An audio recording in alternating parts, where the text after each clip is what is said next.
राजनीति की खींचातानी के बीच जो समाज में दूरियां फैलाने का काम चल रहा है, उन सबको कुंदा के राजा रघुराज प्रताप सिंह राजा भैया का जवाब आप लोग भी सुने और जरूर बताएं जो हो रहा है वह कितना सही है और कितना गलत है। तो अब आप राजा भैया से ही सुने उन्होंने क्या कहा। Shailendra Pratap Singh, Bundelkhand, TV 24/7 news. आज हमारा देश एक कठिन दौर से गुजर रहा है। लड़ाई का स्वरूप थोड़ा बदल गया है। आज हमारे देश में ही राष्ट्र विरोधी तत्व है, देश विरोधी तत्व है, जो हमारी सभ्यता को सभ्यता को, संस्कृति को मिटाना चाहते हैं। आप कल्पना करिए, आजकल एक शब्द और सुन रहे होंगे आप लोग, वक्फ।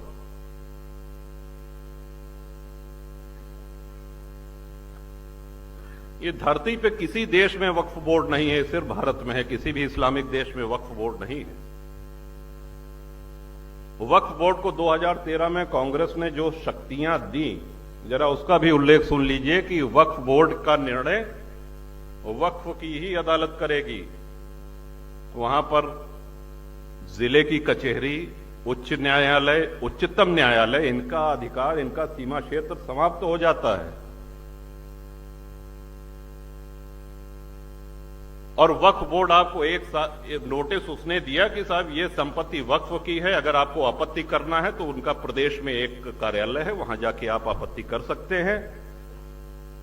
अगर 1 साल में आपने कोई जवाब नहीं दिया तो ये माना जाएगा कि आपको कोई दिक्कत नहीं, आपका घर, आपकी जमीन, आपका गांव वो वक्फ संपत्ति घोषित हो जाएगा। ये लिखा पढ़ी में है। और आज आप टीवी पे देख रहे होंगे कि इसके पक्ष में मतदान भी कराया जा रहा है। तमाम मौलाना लोग इसमें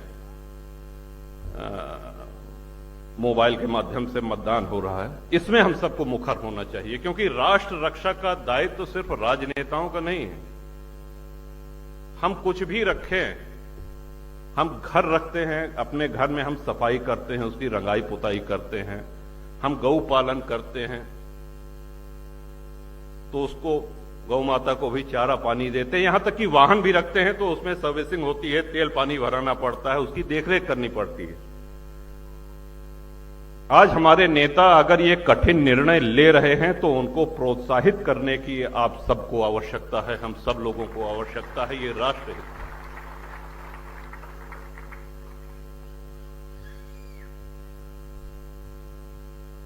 जातिवाद, आज हम जितने क्षत्रिय महानुभावों को, अपने पूर्वजों को जो स्मरण करते हैं, उन्होंने अपने लिए लड़ाइयां नहीं लड़ी, उन्होंने अपनी धन संपदा, अपना खजाना भरने के लिए लड़ाइयां नहीं लड़ी। उन्होंने देश की रक्षा के लिए, उन्होंने संस्कृति की रक्षा के लिए तलवार उठाई। उन्होंने ये भी ध्यान नहीं दिया कि हमारी सेना कितनी है और सामने से आक्रमणकारियों की सेना कितनी है। विश्व के किसी सभ्यता में, किसी इतिहास में माताओं का जौहर जैसा पराक्रमी उदाहरण दूसरा कहीं नहीं मिलेगा। आप कल्पना करिए क्या माहौल रहा होगा, एक साथ 16,000 रानी, 16,000 माताएं अग्निकुंड में कूद करके। किसकी वजह से? अकबर द ग्रेट की वजह से।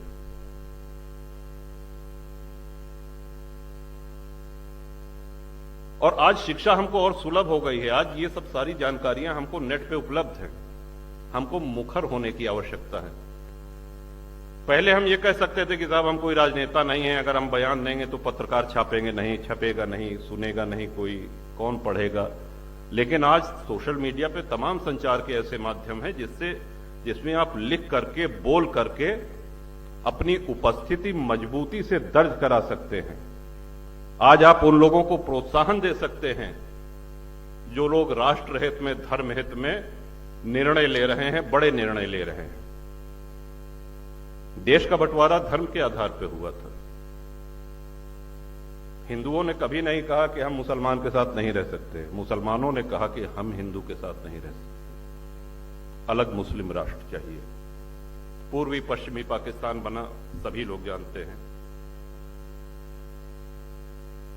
लेकिन उस समय एक चिंता व्यक्त की गई, और जो कि बड़ी जायज चिंता थी, और उस चिंता को व्यक्त करने वाले पहले नेता आदरणीय सरदार पटेल थे, जिन्होंने कहा कि देशों में जो अल्पसंख्यक, भारत के अल्पसंख्यकों के विषय में तो वो आश्वस्त थे, उनकी चिंता पाकिस्तान और बांग्लादेश में रह रहे अल्पसंख्यक हिंदुओं की थी।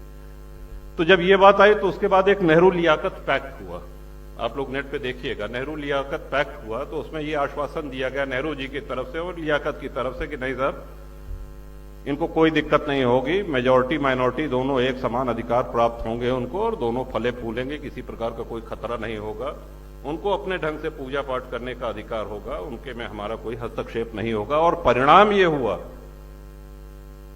कि बंटवारा के समय 23% हिंदू पाकिस्तान में आज घट करके 1% रह गया है। जात पूछ के हिंसा नहीं हो रही है वहां पे।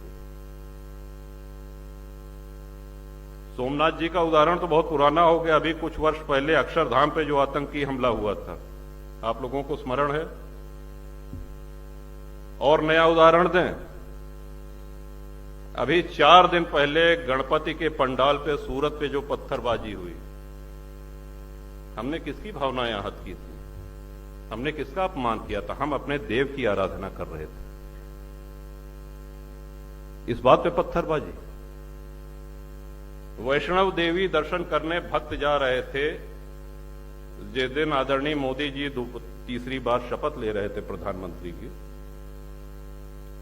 तीर्थयात्रियों के बस पे आतंकियों ने अंधाधुंध गोलियां चलाई, कई श्रद्धालु मारे गए, उनको जात पूछ के नहीं मारा गया।